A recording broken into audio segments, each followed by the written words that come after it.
Hello. Hello.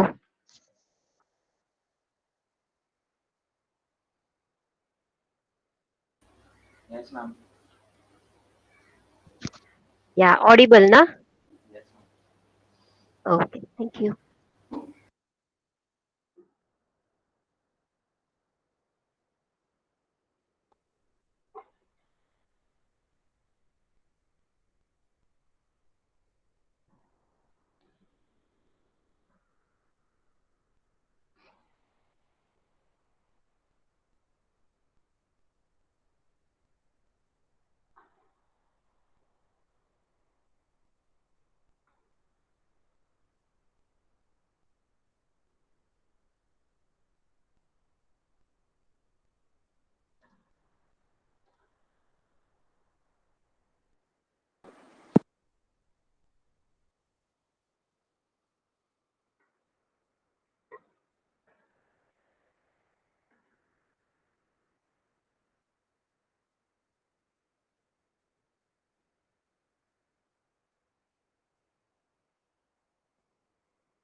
Okay, so I think it's time for us to start. It's 9:46 now. So we begin our lecture. Good morning to all of you all. Now this is the second lecture of this semester. In today's lecture, we are going to have a quick recall of what we did in the previous lecture. Then there were certain doubts and queries that were put forth by many of you all. In fact, many of you have come up with a few common doubts, I should say. So we would be addressing those doubts. And then in the previous session, we have already started with one type of problem, and that is type 1 problem, where we find the Laplace transform of a given function using definition. We have seen only one problem of that type in the previous lecture. Today we shall see more problems of this type.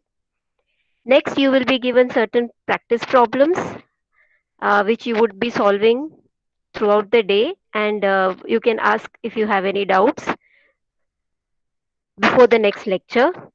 And then I will tell you what the next lecture's topic is, and then we'll have our online quiz 2, which would be based on the contents discussed in today's lecture. Okay, so this is how we are going to proceed ahead in this session. So to begin with, first of all, let's quickly recall what we did in the previous lecture. Yeah. So first of all, we have seen the definition of Laplace transform is defined for a function f of t in the time domain. So this means the variable t here represents time. And here we have defined this Laplace transform for values of t which are greater than or equal to 0. This means that here t belongs to the interval 0 till infinity. T greater than or equal to 0 means t starts taking the value from 0 and it goes on up to infinity. Okay, so this is the function for which t is defined. And how did we define it? The notation, first of all, is capital L. Some places cursive L can be written, but what is necessary is the L which we used to denote Laplace transform. Okay, the L comes from the first word of Laplace. This has to be capital L. You cannot use small l. Okay, so use capital L. So that stands for Laplace transform in brackets of the function whose Laplace transform we are talking about. So Laplace transform of f of t. This is defined as integral 0 to infinity e raised to minus st f of t dt. Now here in this integral there are two variables, as you can see. One is our variable t, which represents time, variable in the time domain. There is one more variable here, s, which represents the variable in the frequency domain. S represents frequency domain. T is a real variable. It takes values from 0 to infinity. So it is a real variable. S is a complex variable. Okay. So this is the definition of Laplace transform. Now the value of this integral would be a function of s, because this integral is with limits. So after integration, you're going to substitute the value of t from 0 to infinity. You're going to evaluate the value of this function over the interval 0 to infinity. So that is why the final answer would depend on s.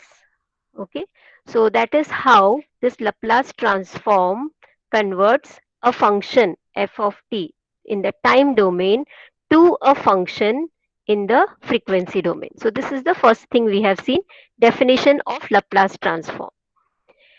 Next, we have seen the conditions for existence of Laplace transform. This was in answer to the question, can we find Laplace transform of every possible function? No, we can find Laplace transform only of those functions which satisfy these two conditions. The first condition is the function f of t has to be a piecewise continuous function, and the second one is it should be of exponential order.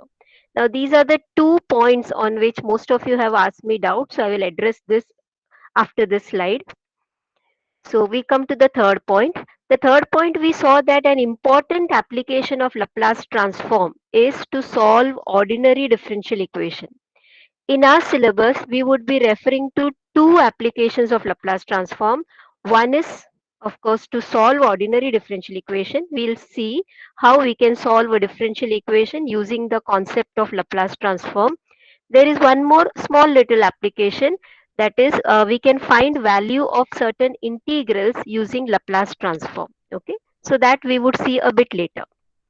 And finally, we had seen how to solve the first type of problem where we find Laplace transform using the definition.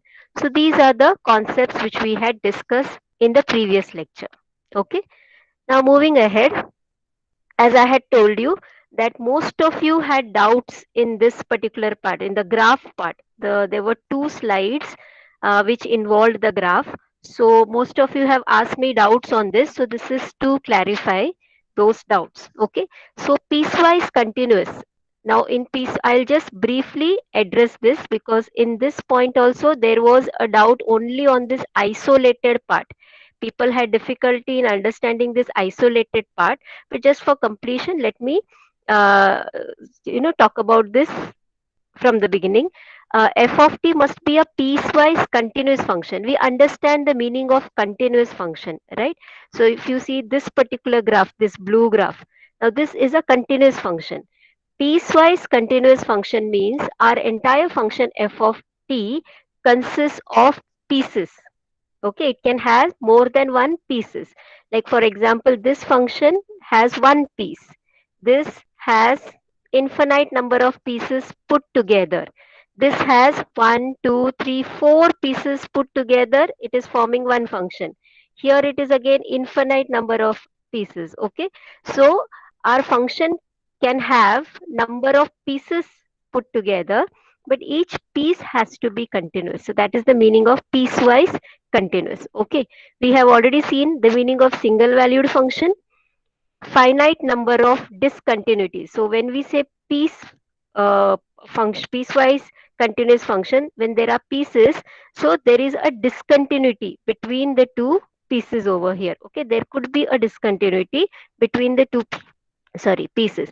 The number of these discontinuities has to be finite. Okay, now the doubt was mostly on this part, that is isolated, which I had tried to explain using this graph. But then since I didn't elaborate more on this, I guess the idea of isolated discontinuity was not clear.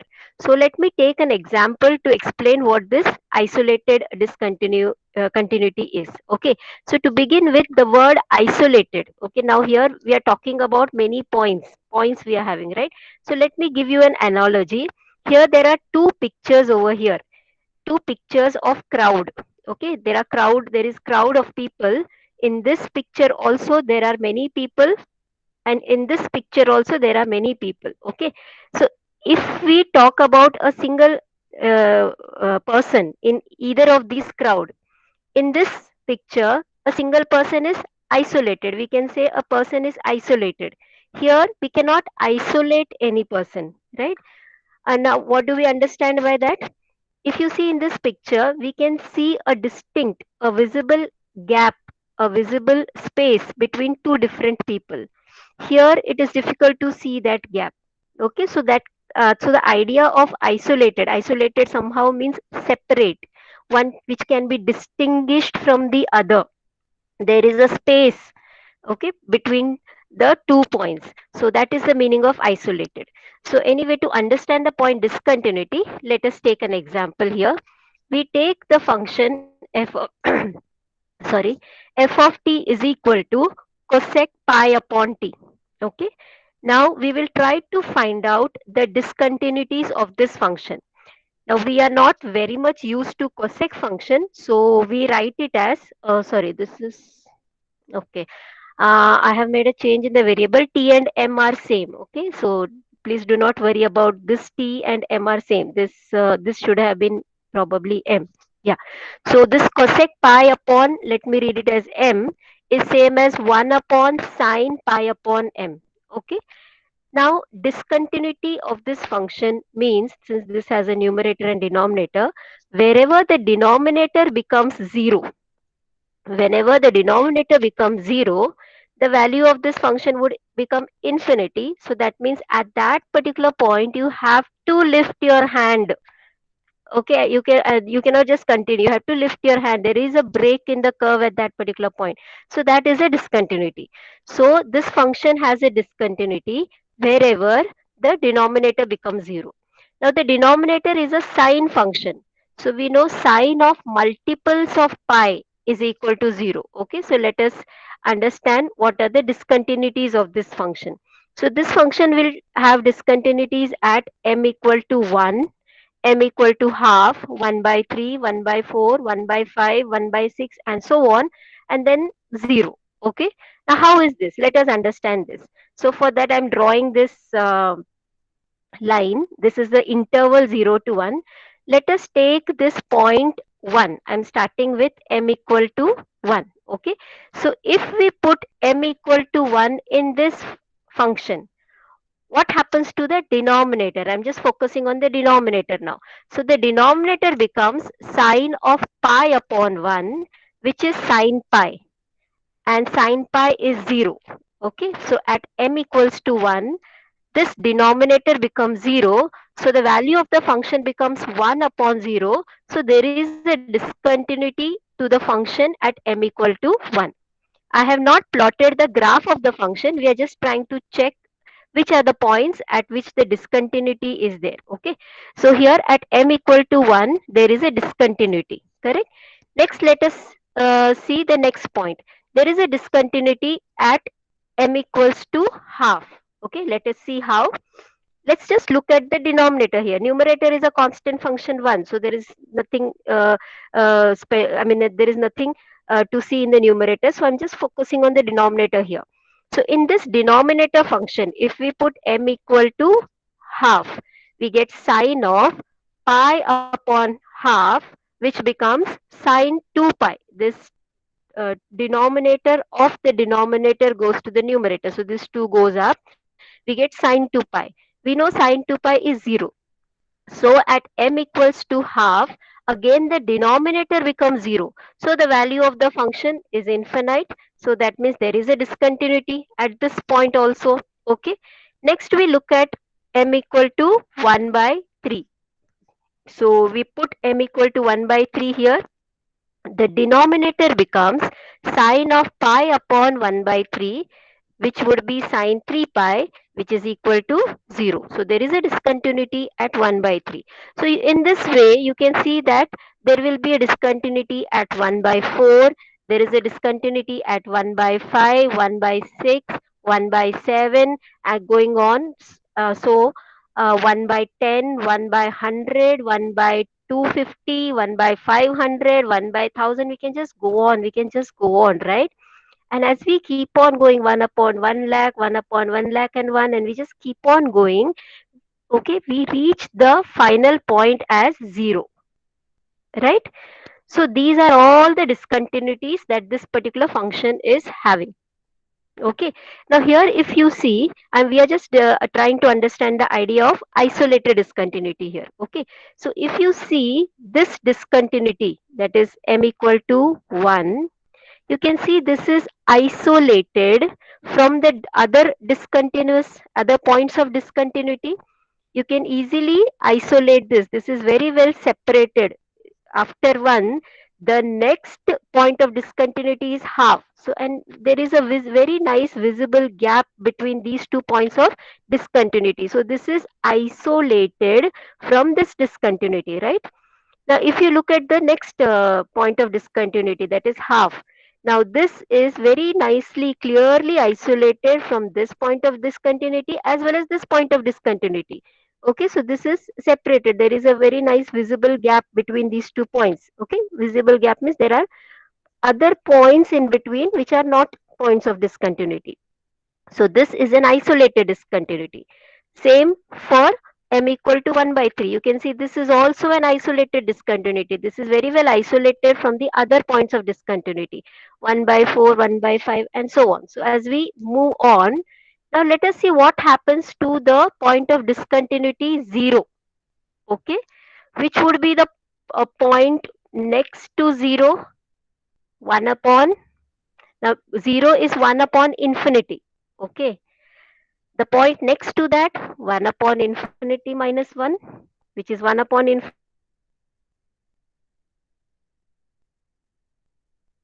To distinguish between the point 0 and the next point of discontinuity would be the immediate next point. So we cannot identify any gap between that.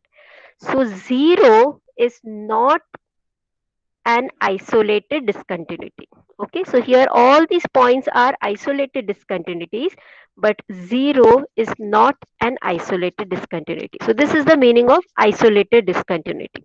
Okay, I hope it is clear.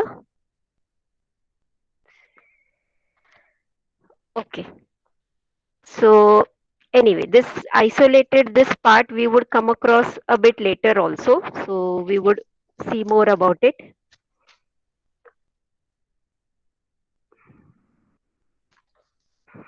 Okay, screen is not visible. Okay, 1 minute.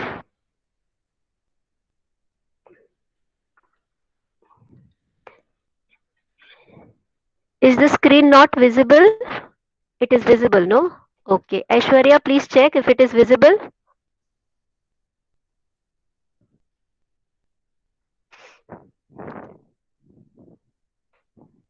Not visible.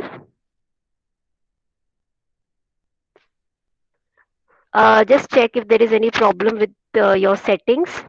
Anyone else for whom the screen is not visible?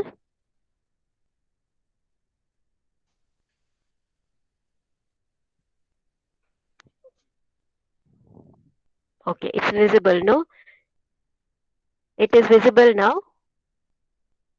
Okay, okay, fine, fine. Aishwarya, please check what can be done. Okay, okay. Yeah, I think it's visible for Aishwarya also now. All right. So this was about the point isolated. So I guess isolated wala part is clear. Okay, I am not. There is a mathematical definition of isolated also. I will not give you that because then it becomes all the more confusing. We are not that used to that mathematical language, but I have just explained the idea what that definition says. Okay, we will come to the mathematical definition of isolated in this semester itself, but then in a different topic. Okay, but right now that concept is not that important. So right now I will not discuss more on that. But I hope you have understood what is the meaning or how to identify an isolated point of discontinuity and non-isolated point of discontinuity, at least from the graph. Okay, all right. Now we move on to the next part.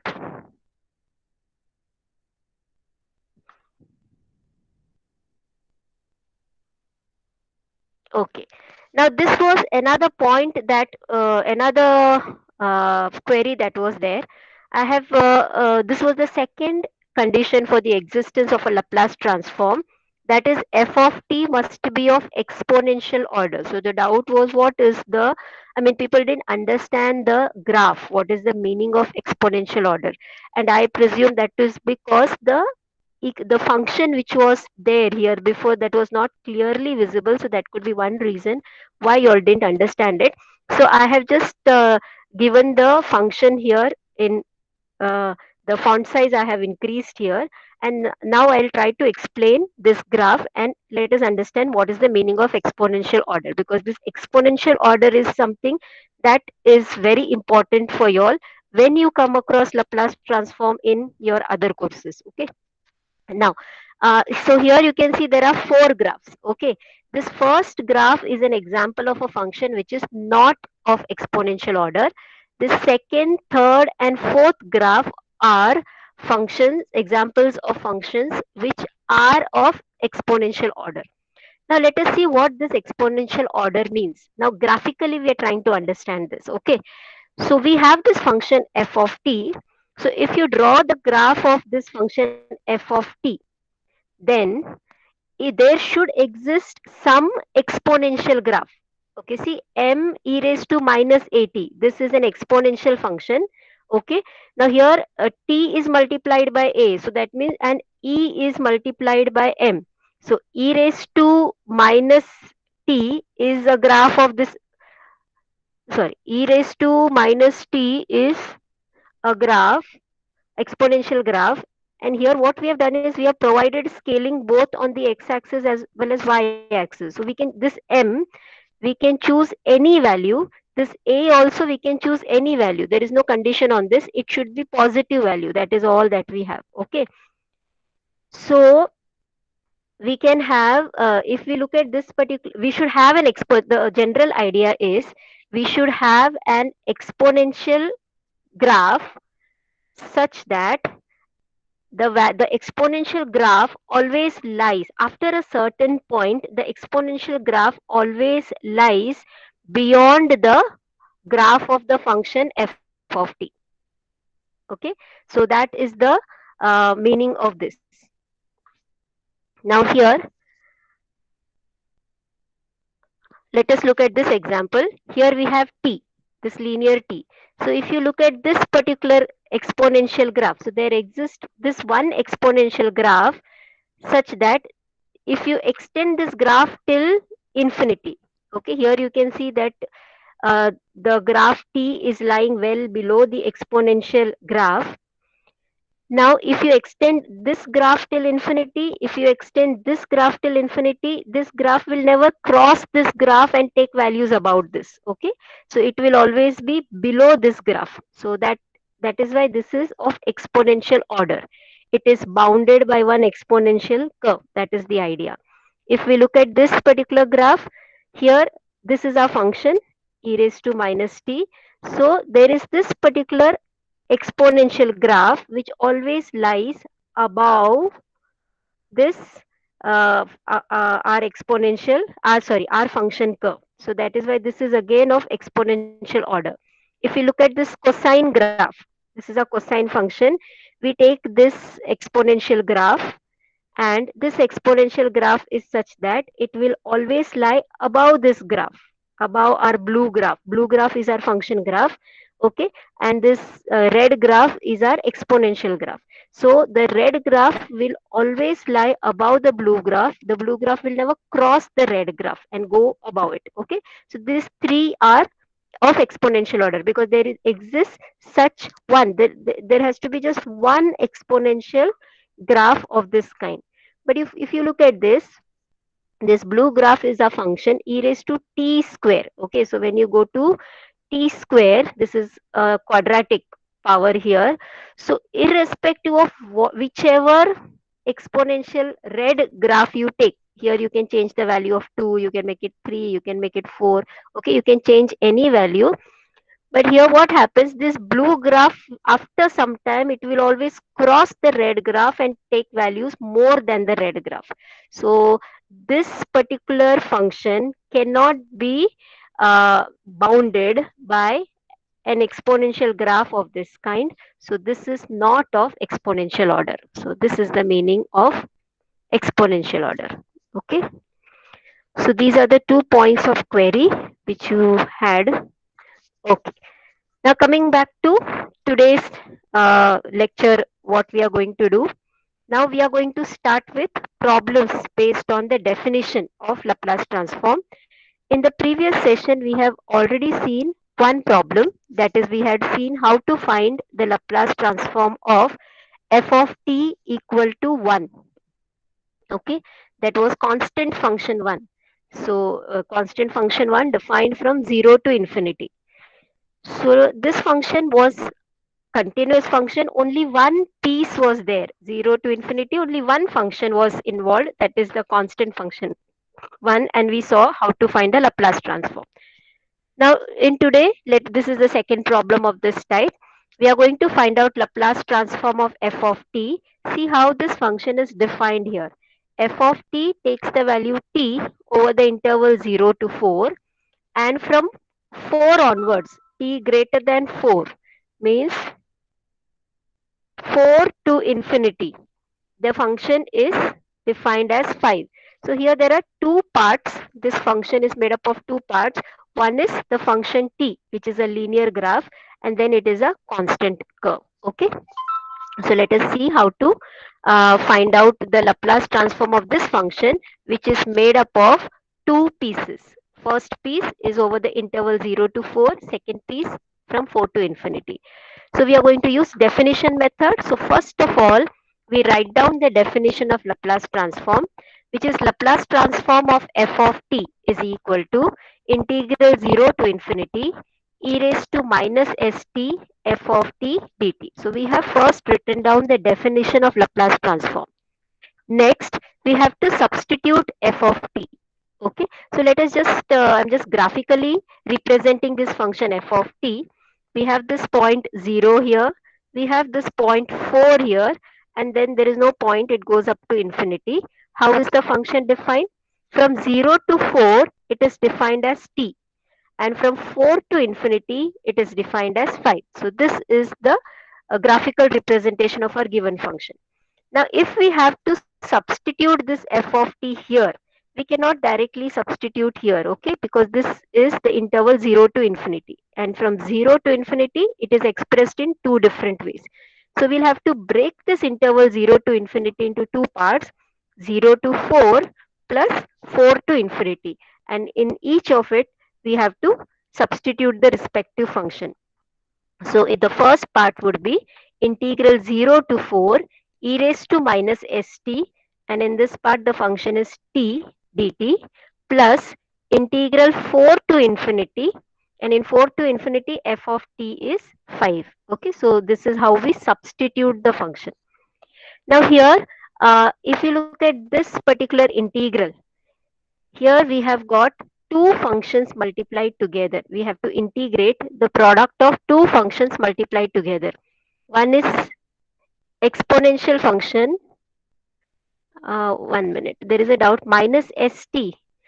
Okay. Here s is the frequency variable and t is the time variable. That is how the uh, Laplace transform is defined.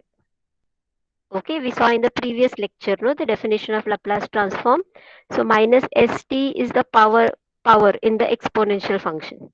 Okay, yeah. Coming back to this, so we have to just now perform this integration and this integration. In this integral, if you see, there are product of two functions. Okay, one is exponential function and the other is function t. So we need to use product rule over here. Now for using product rule, we'll have to choose one function as u and the other one as v. And we do that by Liet rule. L stands for logarithmic, inverse trigonometric, algebraic, trigonometric, exponential. We have exponential and algebraic. So here algebraic comes first, exponential comes next. So if we have to use the product rule here, then the algebraic function will be treated as the first function or u, and exponential will be treated as v. Okay, so we write this first integral with t as the first function and e raised to minus st as the second function. Okay, so we are going to use it in this particular way. Now in this integral, this 5 is a constant. It can be taken outside the integral. So we get plus 5 integral 4 to infinity e raised to minus st dt. So we have arranged the terms in the integral. We are ready to perform the integral. Now in this first integral, if you see, we are going to use integration by parts, that is UV rule. Now we have seen one formula for integration by parts, that is integral of UV equal to U integral of V minus integral of U, derivative of U into integral of V. So that was a basic formula that we had seen. We have also seen the generalized formula for integration by parts, that is integral of uv is equal to u into integral of v minus derivative of u into double integral of v plus second derivative of u into triple integral of v and so on. Okay, so this is the generalized formula. Now this formula is what we are going to use to evaluate this integral. So for that I would like to just elaborate this formula a bit. Okay, let us see this procedure in integral of u into v. So here first of all you get the first term. Now, how do we get the first term? To get the first term, you have to just write u as it is, okay, into integral of the second function v. That is how you get the first term, u as it is and integral of v. Now, this entire term, we take the sign as positive. For the second term, we change the sign. It is negative. Okay, it would be negative. Now, to get the next term, you take the derivative of the first function here. So that is derivative of u and integral of the second function here, second expression here. Now this is here we have v integrated already once, so that means v has to be integrated twice. Okay, so this becomes our second term. So we got the second term from the first term. We need not refer to the question now. Only this is obtained from here. Then each term can be obtained from the previous term. So now for the next one, next to get the next term, we refer this term. First to look at the sign. Here the sign is negative, so the next term sign is positive. Next, here we look at the first expression, and the first expression in the next term will be the derivative of this. So that would be derivative of du by dt multiplied by integration of the second expression. So this is already integrated twice. So now v is integrated thrice. And we move on in this way. Okay, so this is how we perform integration by parts.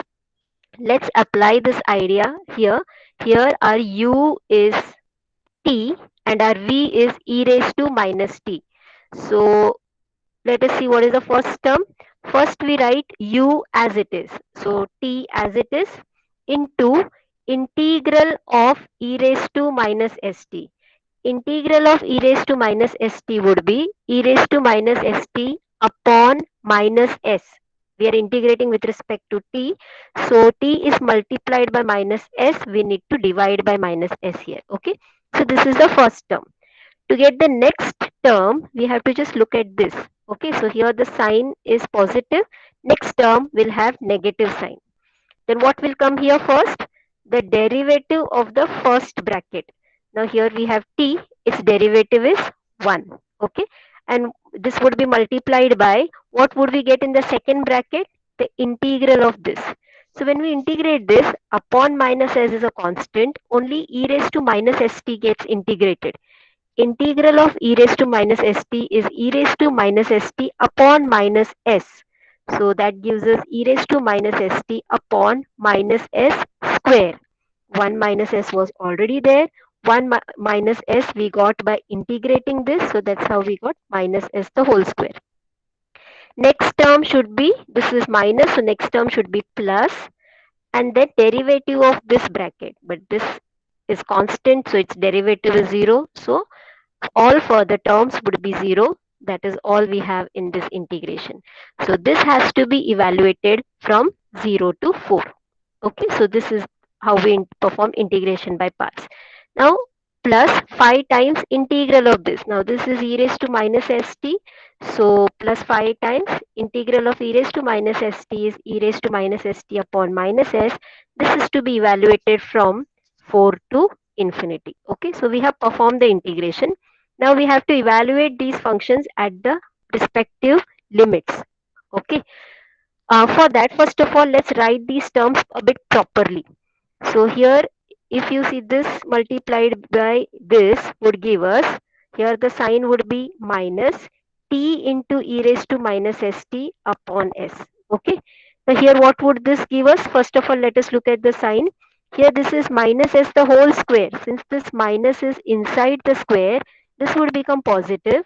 With this minus, it becomes minus. And here 1 into e raised to minus st would be e raised to minus st upon s square. This is to be evaluated from 0 to 4.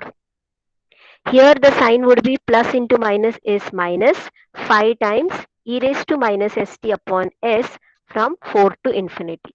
So we have written this nicely, so it becomes easy to substitute the limits. Okay.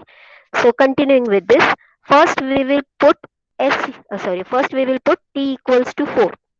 Here these are the limits of t. So first we put t equals to 4 minus, then we would put t equal to 0. This is how we would evaluate it at the limit. Okay. So when we put t equals to 4, here the first term becomes minus 4 e raised to minus 4s upon s. Here when you put t equals to 4, you get minus e raised to minus 4s upon s square. Okay, so we have put t equals to 4. Then subtract, we have to subtract and write down the value of this function at t equal to 0. When we subtract, the sign becomes opposite. So here this minus and this minus, the next term will become plus. When you put t equal to 0, we get 0 into e raised to minus 0s upon s. And since here now we are putting the second limit, this sign will become opposite. Plus, here when you put t equal to 0, this would be e raised to minus 0s upon s square. Okay, so this is what we get from the first bracket. Now, let's substitute the limits here. Minus, when we put t equals to infinity, here we would get e raised to 5 times e raised to minus infinity upon s. When we are putting the second limit, this sign reverses. So this becomes plus 5 e raised to minus 4s upon s. So we have now substituted the limits. Now let us simplify this. Now here simplification means we have to substitute the values of these e raised to minus 0s, e raised to minus infinity. Whatever values we know here, that we substitute. Okay, so let's start from the first term. Here we have minus 4 e raised to minus 4s upon s. We do not know the value of e raised to minus 4s, so this would remain as it is. This term would remain as it is, minus e raised to minus 4s upon s square. Here 0 multiplied with this entire thing would become 0, so we get plus 0. E raised to minus 0s is e raised to 0, which is 1 upon s square. E raised to minus infinity is 0, so that becomes minus 5 into 0 upon s. This term remains as it is, plus 5 e raised to minus 4s upon s. Simplifying this further, the first term remains as it is, this remains as it is, this 0 added doesn't add on to anything. Plus 1 upon s square remains as it is. This entire term becomes 0, so only this term remains now. Okay. Now here if you see, this term and this term are similar terms. We have minus 4 times e raised to minus 4s upon s plus 5 times e raised to minus 4s upon s. So these two terms can be combined together. Minus 4 times plus 5 times gives us 1 time e raised to minus 4s upon s. Now these two terms we just, since the denominators are same, we combine the denominator. Here the numerator is minus e raised to minus 4s and here the numerator is plus 1. So I have written the positive numerator first and then the negative numerator. Okay, so this is the answer of the Laplace transform. I hope we have understood this. Okay. So this was one problem. Now let us see. Okay, great. Now let us see one more problem. What graph is a difficulty? Hello?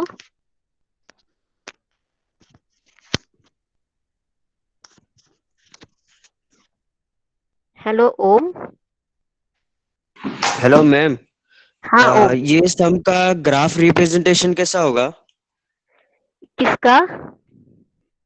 ये some question number 2 का, हाँ, इसका graph representation कैसा होगा? okay. Graphical representation I have not drawn over here. Okay, I cannot draw the graphical representation here, but I'll tell you, I can tell you how it is. Okay, graphical representation इसका कैसे रहता है? Do you know the graphical representation of 1 upon s? Om? ऐसा। Hello? Hello. Hello? Yeah, do you know the graphical representation of this function 1 upon s? नहीं, मतलब वो उल्टा Okay. रहता ना। Okay, see, 1 minute. when we see the graphical representation अगर हमको करना है, so we have to actually draw the graph. ठीक है? Now there are two ways of drawing the graph. Number one, now this graph is, if you, ये जो answer का आपको ग्राफ ड्रॉ करना है, बराबर, ये आंसर का आपको अगर ग्राफ ड्रॉ करना है, this is in the S ये एस डोमेन में है, तो S versus this function, let us call this function as phi of S. तो अगर आपने ऐसे ड्रॉ किया, take different values of s. This is the 10th standard method or 12th standard method that we had. Okay, s का different values ले लो, 0 1 2 3, और उसके लिए इसका क्या वैल्यू आता है देखो. You can put this in the calculator, you will get some decimal values. ठीक है? So ऐसे एक 10-15 वैल्यू ले लो and plot it on the graph, and then you just connect the graph. So that would be the graph of that. That is one way, that is the most primitive way of drawing the graph. There is one more way of drawing the graph, and that is by knowing the graph of the basic functions involved over here. Okay, ये जो second method है, ये आप लोग you are not used to drawing the graph by that method. Graphical के ऊपर, though you had geometry in high school, but ऐसे drawing graph, adding to graph, subtracting to graph, you know, multiplying to graph, dividing graph, ये वाला चीज आपको पता नहीं है. Like for example when I asked here, सिर्फ एस का ग्राफ अगर मैंने पूछा तो आपको पता है एस का graph in the S domain it would be a straight line like this. But अगर 1 अपॉन एस, मतलब अगर कांस्टेंट फंक्शन 1, तो वो एक ग्राफ है, 1 का एक ग्राफ है, 1 अपॉन एस, उसको अगर हमने डिवाइड किया तो वो ग्राफ का क्या होता है. All these things we have not seen. Correct? Exponential का ग्राफ पता है हमें, तो ये फंक्शन का ग्राफ अगर दो ग्राफ के साथ ऐड होता है, ग्राफिकली ऐड करना, that is something that we have not seen. Okay, so here right now I will not be able to explain that. Drawing the graph is not difficult for you all. आप plot करके graph draw कर सकते हो, या फिर there is online plotter also available where you just feed the function and then you know, see the graph of the function. Okay, Okay, is that ma'am. fine? Ha, okay. Right now our scope of this is just to find the Laplace transform. Yes, of course, if you're interested in the graph, then okay, I can answer that query separately. I will not take that over here, but I hope I have given you the explanation of how you can go ahead. Okay, यहाँ पे इसका one more thing which I would like to mention here is, I had told you here s could be a complex variable, no? तो इसका जो graph है कभी surface form में भी आता है, so that is why it will become little complicated for me to discuss it over here. Okay, anyway, problem solution is clear. I hope all of you have understood this procedure of finding the Laplace transform. Okay, now we move on to the next problem. ठीक है, तो if you see in this problem I have taken a algebraic function. Okay, तो इसका जो integration था, integration में हमें क्या आया, एक्सपोनेंशियल मल्टीप्लाइड विथ algebraic. तो I am taking one more example now जहां पे ट्रिग्नोमेट्रिक फंक्शन इन्वॉल्व है. तो we are seeing one problem of every type. पहला वाला सिर्फ कांस्टेंट देखा, सेकेंड वाले में algebraic था, अभी थर्ड वाले में ट्रिग्नोमेट्रिक है. These are all the different types of problems you can come across here. तो अगर ऐसा ट्रिग्नोमेट्रिक है तो फिर इसका सॉल्यूशन कैसे होगा, let us see that. Okay, so we have to find the Laplace transform of this function f of t which is cos t over the interval 0 to pi, and it is sin t for t greater than pi, that is from pi to infinity. So let us look at this. Since the question, in this question we are using definition to find the Laplace transform, अपना first step will be, by definition Laplace transform is integral 0 to infinity e raised to minus st f of t dt. Okay, we write down the definition. Next, f of t को substitute करना है, but f of t is a piecewise continuous function here consisting of two pieces. पहला वाला piece है 0 to pi में cos t, दूसरा वाला piece है pi to infinity में sin t. Okay, so let us just visualize this. Graph नहीं draw कर रहे, just इसको visualize करते. तो अपना पॉइंट है यहाँ पर 0, then we have this point pi here, and then infinity तक जाता है. From 0 to pi, function defined as cos t, pi to infinity, function defined as sin t. Okay, तो अब हमें सब्सटीट्यूट करना है, तो 0 to infinity में डायरेक्टली नहीं सब्सटीट्यूट कर सकते, since here there is a break in the interval, हमें भी इंटीग्रल के लिए लिमिट्स को ब्रेक करना होगा. So our first integral would be integral 0 to pi, और 0 to pi में f of t को सब्सटीट्यूट करेंगे cos t. So we get 0 to pi e raised to minus st cos t dt. Okay, plus pi to infinity पे integrate करेंगे, so that is plus integral pi to infinity e raised to minus st, और इसमें f of t substitute करेंगे sin t. So now we have substituted this. Okay, तो next हमें क्या करना है, इवेलुएट करना है इंटीग्रल को. Let's look at this first integral. यहाँ पर एक्सपोनेंशियल फंक्शन है multiplied with trigonometric cos function, तो exponential into cos. Are we going to use UV rule here? कोई कमेंट बॉक्स में कुछ बोल सकता है? How are we going to evaluate this integral? यहाँ पर no. Okay. Okay, good. So we can use UV rule, but you know that is going to be a very lengthy process. UV rule use करेंगे तो 2 बार UV rule use करके फिर से वो recurring integral आएगा, correct? Instead, we have got direct formula for evaluating this type of integral. Okay, so let's quickly see formula क्या है. पहला फॉर्मूला है integral of e raised to at cos bt dt equal to e raised to at upon a square plus b square a cos bt plus b sin bt. Okay, second formula is integral e raised to at sin bt dt is e raised to at upon a square plus b square a sin bt minus b cos bt. So these two formulas we have seen. Let me just quickly revise ये formula को याद कैसे करते हैं, ये बहुत similar लगता है ये फॉर्मूला, करेक्ट. तो this formula can be use when we have e raise to 80 into cos है सपोज. तो ये जो फर्स्ट टर्म है ये देखो दोनों फॉर्मूला में कॉमन है, e रेज टू 80 तो न्यूमरेटर में आएगा ही, upon a square plus b square. ये a square plus b square कहाँ से आया?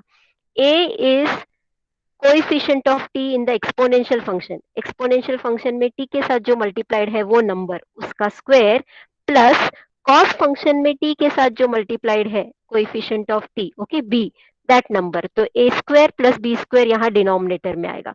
ये चीज जो है ये दोनों में कॉमन है, ये दोनों फॉर्मूला में कॉमन है. ओके, जो डिफरेंट है वो है ब्रैकेट. ब्रैकेट के अंदर क्या है, अभी ब्रैकेट के अंदर का जो टर्म्स है उसका लॉजिक समझना है. There are two terms, correct.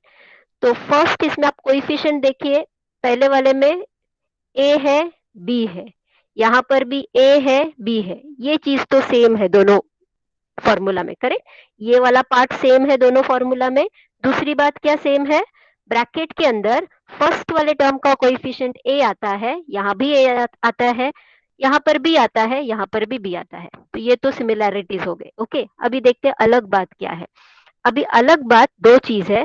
पहली बात है in your integral if you have cos, अगर आपका कॉस है तो पहले वाले टर्म में a के साथ कॉस मल्टीप्लाई होगा और b के साथ साइन मल्टीप्लाई होगा, मतलब यहाँ जो फंक्शन है वो पहले आएगा. ओके, ये इस फॉर्मूला में देखो, ये यहाँ पर e raise to 80 into sine B T है. अगर साइन है तो पहले वाले टर्म में a के साथ साइन मल्टीप्लाई होगा और फिर कॉस आएगा. तो यहाँ जो है अगर कॉस है तो पहले कॉस डालना है और साइन यहाँ डालना है. यहाँ पर अगर साइन है तो पहले साइन डालना है और फिर दूसरे में कॉस डालना है. ओके, और दूसरी बात क्या है, कॉस है तो बीच का साइन पॉजिटिव रहेगा, साइन है तो बीच का साइन नेगेटिव रहेगा. Okay, so this is how we can easily remember the formula. Okay, now if we are going to use this formula here, if we are going to use this formula here, if you compare it with this, तो ये integral में अपना a और b identify करना पड़ेगा.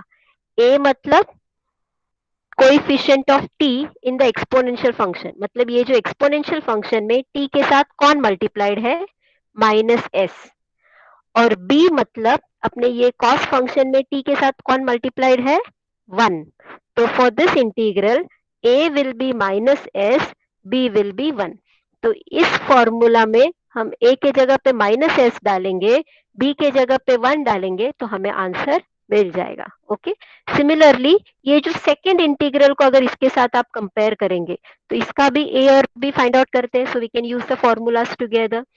तो यहाँ पर भी ए मतलब एक्सपोनेंशियल फंक्शन में t के साथ जो मल्टीप्लाइड है, यहाँ t के साथ कौन मल्टीप्लाइड है, माइनस एस, और b मतलब साइन फंक्शन में t के साथ जो मल्टीप्लाइड है, तो t के साथ 1 मल्टीप्लाइड है।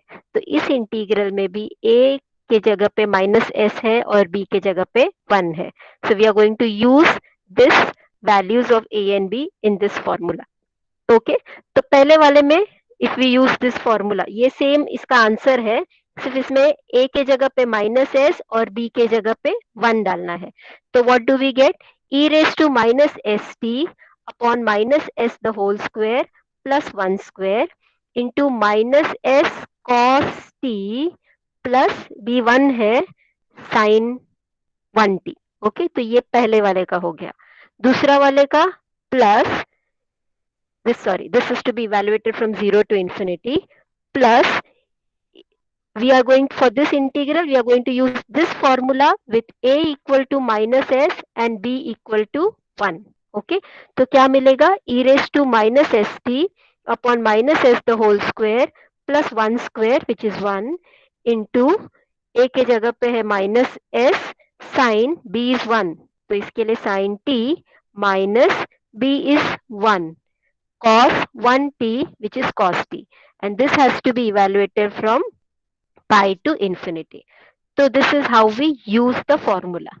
Okay, अब ये फॉर्मूला यूज करने के बाद इसको लिमिट्स में इवेलुएट करना है, तो उसके लिए सबसे पहले इसको थोड़ा सिंप्लीफाई करते हैं। So the same thing continued here.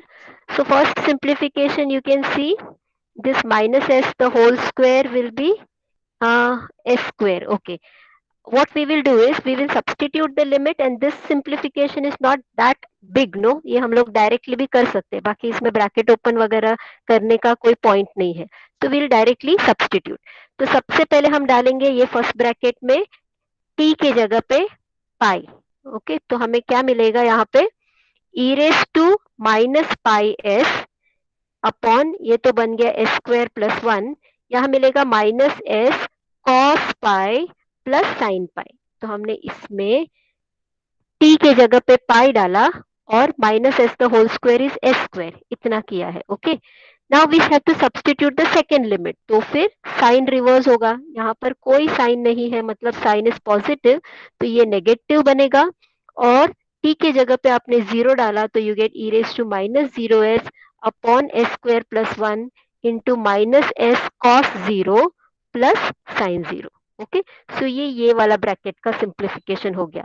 Next let's come to this, इसमें सबसे पहले t के जगह पे इंफिनिटी डालना है, तो this is plus, so we get plus e raise to minus infinity s upon s square plus 1 into minus s into sine infinity minus cos infinity. Okay, next हमें t के जगह पे पाई डालना है, सेकेंड लिमिट है तो sign becomes उल्टा, sign reverses, तो ये प्लस है तो यहाँ माइनस हो जाएगा, e raise to minus pi S upon S square plus 1 minus s into sine pi minus cos pi. तो अभी हमने सिर्फ लिमिट सब्सटीट्यूट किया है। Okay, now we have to simplify this. चलो let's see the simplification. Simplification के लिए हमें ये सारे वैल्यूज लगेंगे which I have just put here for reference.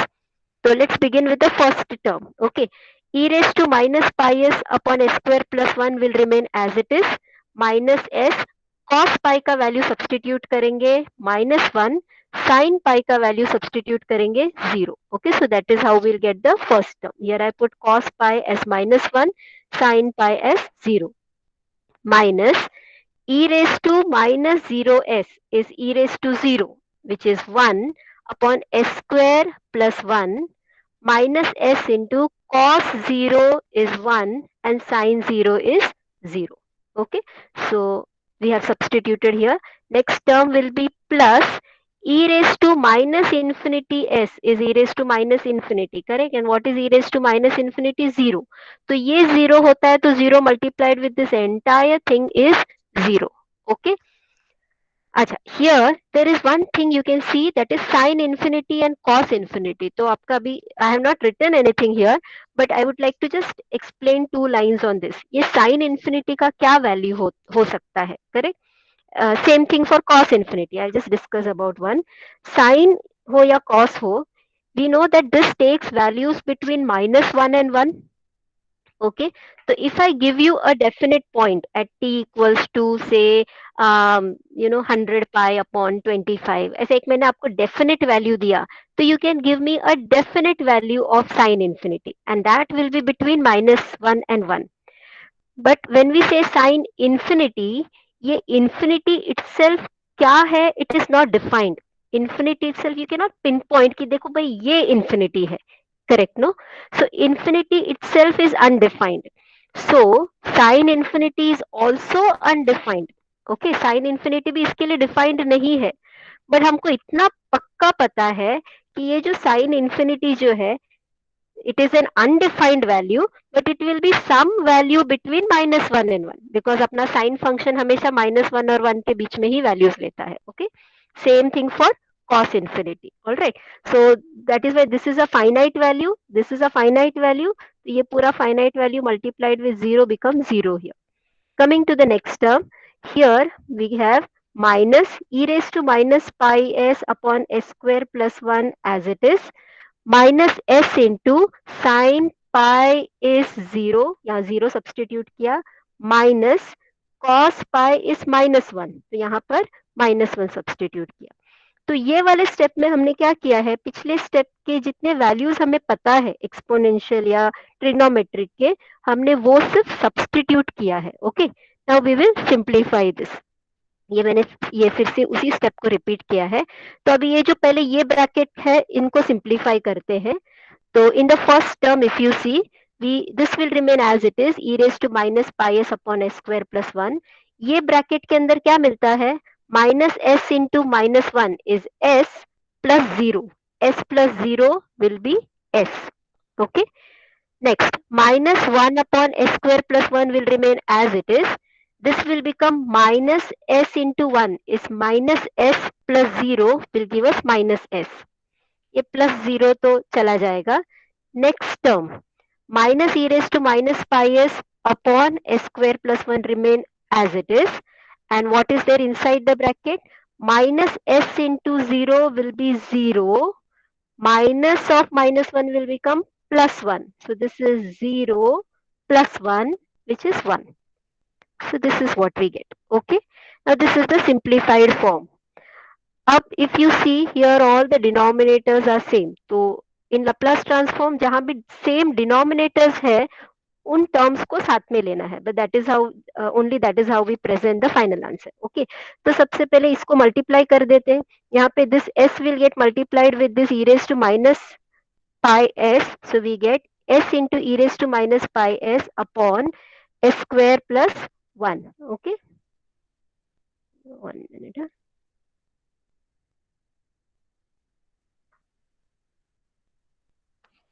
Yeah. So we get s into e raised to minus pi s upon s square plus 1. Here this minus s will get multiplied with this 1, so we get minus s here, but with this minus it will become, with this minus s, with this 1 will become minus s, and with this minus it will become plus s upon s square plus 1. Here 1 into e raised to minus pi s will be minus e raised to minus pi s upon s square plus 1. So now since denominators are same, we can just combine the numerators. So one common denominator s square plus 1, and numerator में है s into e raised to minus pi s plus s minus e raised to minus pi s. So that is the final answer. So this is the Laplace transform of this function. Okay, hope we have understood this procedure. Okay, so in today's session, we have seen two types of integrals. Basically, देखो Laplace transform using definition वाले जो problems है. Okay, thank you dears, that's great. Laplace transform using definition जो है, इसमें आपको दो चीज आना चाहिए. पहला चीज क्या है, आपको definition याद रहना चाहिए. कौन सा वाला definition? Integral Laplace transform of f of t is integral 0 to infinity E raise to minus S T F of T D T, ये इंटीग्रल याद रहना चाहिए, इसमें एफ ऑफ टी सब्सटीट्यूट करना आना चाहिए। ओके, सेकेंड चीज जो है वो है ये इंटीग्रल को इवेलुएट करने आना चाहिए। ओके, तो ये इंटीग्रल का इवेल्युएशन में आपको या तो सिंगल फंक्शन आएगा, that is if the given function is constant, जो हमने प्रॉब्लम नंबर 1 में देखा, या फिर आपको एक्सपोनेंशियल फंक्शन के साथ अलजेब्रिक फंक्शन मल्टीप्लाइड रहेगा, you will use UV rule, जो हमने प्रॉब्लम नंबर 2 में देखा, या फिर एक्सपोनेंशियल फंक्शन के साथ ट्रिग्नोमेट्रिक फंक्शन रहेगा। वो ट्रिग्नोमेट्रिक साइन रह सकता है, ट्रिग्नोमेट्रिक कॉस रह सकता है। सो वो हमने प्रॉब्लम नंबर 3 में देखा, where I have taken both cos and sine, तो आपको दोनों फॉर्मूला का यूसेज पता चल गया। Okay, so these are all the types of problems in this varieties of problems in this first type. Okay, so now these are 3 problems for your practice. आप practice करके इसको try करोगे. Final answers are given here for your for आपको cross check करने के लिए. These are the final answers given. So you can solve these problems and you can cross check it with the final answer. If you have any difficulty, you can always contact me. Okay. इसका PDF I will be uploading on your Google Classroom, so you can get the problems from there also. Okay, so this is what we have seen in today's class. Next lecture, we will see Laplace transform of standard function and linearity property for Laplace transform. So these are the 2 things we'll be seeing in the next class on Friday. More about this I will discuss in the next class. Now, today before leaving, you will have to attempt quiz 2, which will be there on your Google Classroom. I'm just posting it up now. And please fill the doubts and queries form also. If you need some more explanation on anything, or individually you have any doubts, you can also message me. You can also call me for any difficulty. Okay, I am just posting the 1 minute.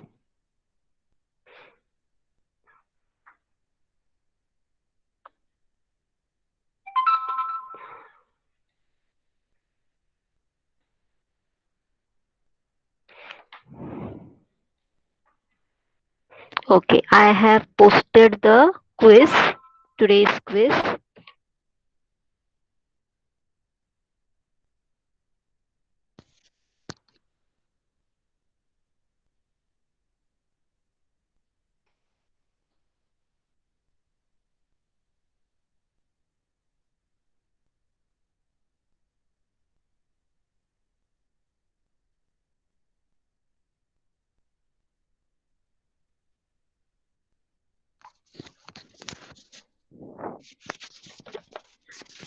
Sarla ma'am, I didn't get your message.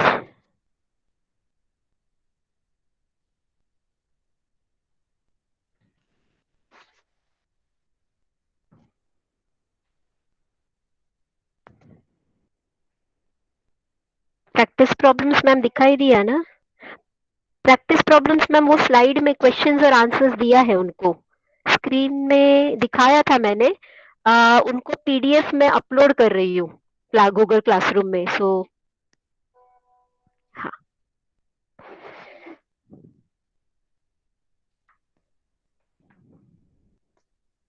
Sarla ma'am is a great help. She is just she keeps on telling me, reminding me certain things.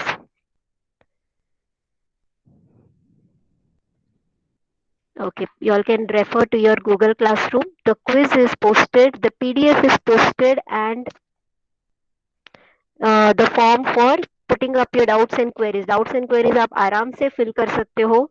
Review things, and if you have any doubts, then you can put it up. Okay, so that is all for today's session.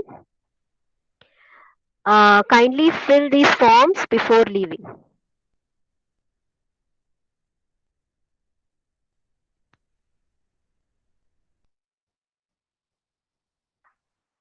Yeah, thank you, dears.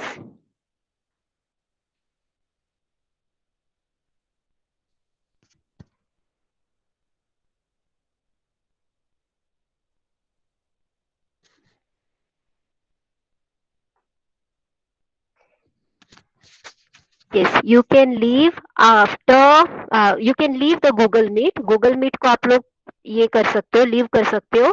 Please attempt the quiz 2. Okay, आज का quiz 2 जो है, there are 5 questions, 5 minutes का time है आपके पास. आज के lecture के ऊपर ही बेस्ड है. Please attempt the quiz 2 now.